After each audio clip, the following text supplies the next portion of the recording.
करने के लिए सरकार बनाई जाती है, छुट्टियों के लिए नहीं बनाई जाती है।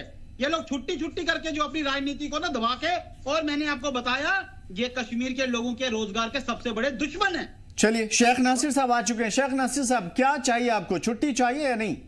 शेख मोहम्मद अब्दुल्ला साहब की बरसी पर देखिए, आप अपने सियासी फायदे के लिए बहुत कुछ बदल सकते हैं।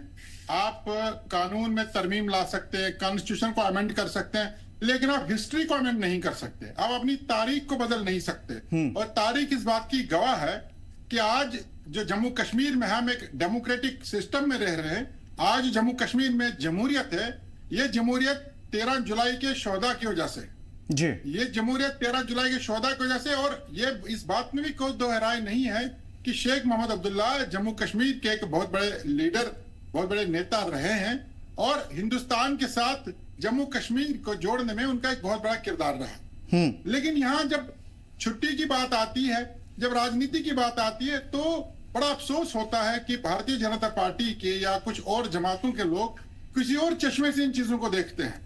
वो जम्मू कश्मीर की हिस्ट्री को एक तरफ रखते हैं, वो जम्मू कश्मीर के लोगों के जज्बात, उनके एहसासात को एक तरफ रखते हैं, और अपने वोट बैंक पर नजर रखते हैं। वो हमेशा हिंदू मुसलमान की राजनीति में यकीन करते हैं, वो हमेशा भाई को भाई से लड़ाने की राजनीति में यकीन करते हैं। अगर अपनी जगह खुले जहन में शाम के अंधेरे में घर के अंदर वो भी ये सोचते होंगे कि हम जो कह रहे हैं, जो कर रहे हैं, वो गलत कर रहे हैं।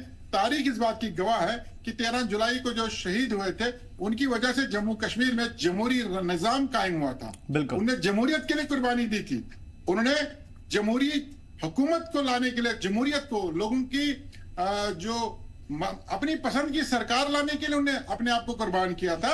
वो सिर्फ नहीं, ठीक है, अगर 13 जुलाई की आप बात करें, 1931 का वाकया, उस टाइम पे मुल्क आजाद भी नहीं हुआ था, तो ज़ाहिर है मुल्क आजाद हुआ, नए सिरे से नए कानून बनेंगे, तो उस दिन को शहीदी दिवस क्यों घोषित किया जाए?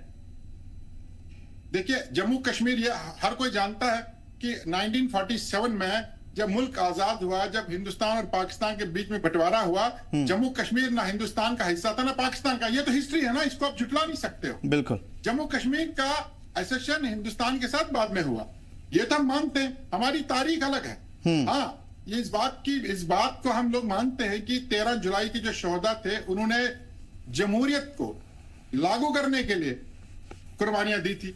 तो आप मुझे बताइए, आज हम लोग यहाँ बैठे हैं, डेमोक्रेसी का हम फायदा उठा रहे हैं, लोगों की चुनी सरकार हम दे रहे हैं, यहाँ से एमपी, यहाँ से एमएलए हम चुन करके भेजते, तो क्या इसमें 13 जुलाई के शोहदा का कोई रोल नहीं बनता? क्या उनकी वजह से जमहूरियत नहीं है? या तो ये कहें कि हम इस हिस्ट्री को मानते ही नहीं है।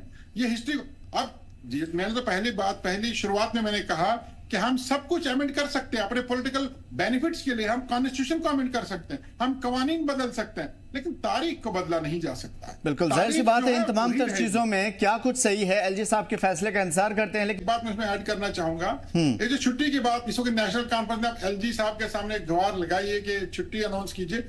हमारी पार्टी के एक विधायक वहीदुर रहमान परा साहब ने जब रेजोल्यूशन असेंबली में डाला इसी छुट्टी के हवाले को लेकर, तो नेशनल कॉन्फ्रेंस के स्पीकर ने इसे मुस्तरद कर दिया, ही रिजेक्टेड इट। और आज ये खुद एलजी साहब के पास, ये हो क्या रहा है जम्मू कश्मीर में? या तो ये इन्हें कुछ पता नहीं चल रहा है कि हमने करना क्या है, या लोगों को कुछ समझते हैं, उनको लगता है लोगों को शायद कुछ समझ नहीं आ रही है। असली जो मुद्दे इनके पास है, जो इनके कंट्रोल में चीजें हैं, वो ये कर नहीं पा रहे हैं, ये अपने वादों पर पूरा उतर नहीं पा रहे हैं। ठीक है, ये एक बड़ा सवाल जरूर है।